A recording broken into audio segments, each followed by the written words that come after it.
And welcome back to O's Extra pregame on MASN. We're joined now by the Vice President of the Pitchers List, Alex Fast. And Alex, you have a podcast going. You now have statistics that are being taken in by other people as well and used.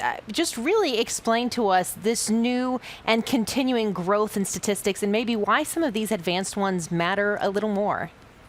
Yeah, that's a great question. I mean, obviously the game of baseball is super analytically driven now, really more so than ever. And people make fun of them. There's a lot of silly acronyms and initialisms with these, and I totally get that. But I think the important thing to reiterate is we're all talking about baseball, right? All advanced metrics are trying to do is provide you more context and nuance about why your favorite player is good, right? A good example of that is CSW, which is a metric we came up with at Pitcher List. It sounds like a lot, but it actually just means called strikes plus whiffs. And all we're trying to do with that metric is give you a better idea of how one particular pitcher fared in their particular outing, as opposed to just looking at their box score, which might not always give you the best idea of how they performed on any given day. Well, and we got to see a little bit of this earlier, but with Alex Cobb, he said it, the thing pitch is back. He's finally got it to where he wants it to be. Break down, though, why exactly Cobb has had such a turnaround season for us so far.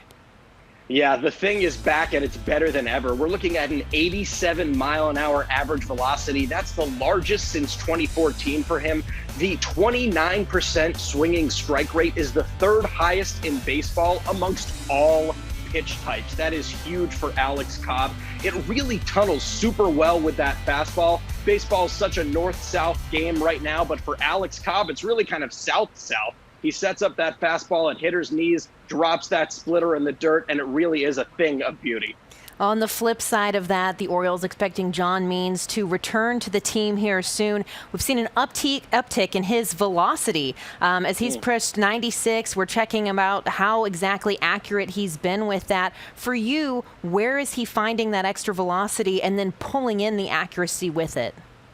Yeah, well, first and foremost, of course, my condolences to the Means family. I think I speak for all of Birdland when I say, he's in our thoughts for sure.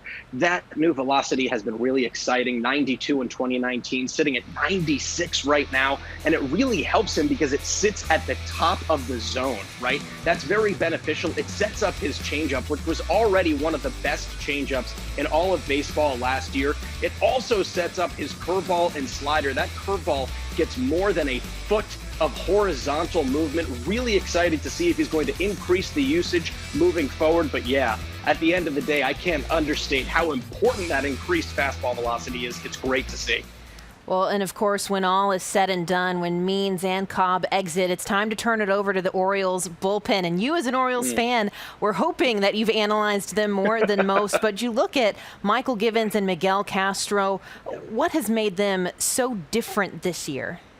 Yeah, Castro's been really exciting to watch. This is the Castro we've sort of been waiting for as Orioles fans, and it's great to see. I think when it comes to Miguel Castro, you have to start with that sinker zone rate. How frequently he's putting that sinker in the zone. Last year it was at 54%. This year, it's up to 64%. He's getting it in the zone more, getting more called strikes, and it sets up that slider for him. It allows it to be a whiff pitch. The same is true for Michael Givens. He's got a 20% swinging strike rate on his slider. He's got increased usage on the slider as well. That is the highest swinging strike rate of Michael Givens' career, and you'd love to hear that. Meanwhile, you've got guys like Cole Sussler performing, Sean Armstrong, and hopefully Hunter Harvey coming back soon. That means trouble for a lot of opposing hitters.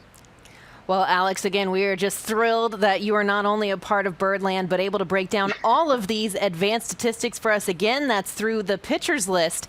And thank you so much for joining us today. We can't wait to hear more of this breakdown and see what Cobb is able to do tonight. Thanks so much for having me.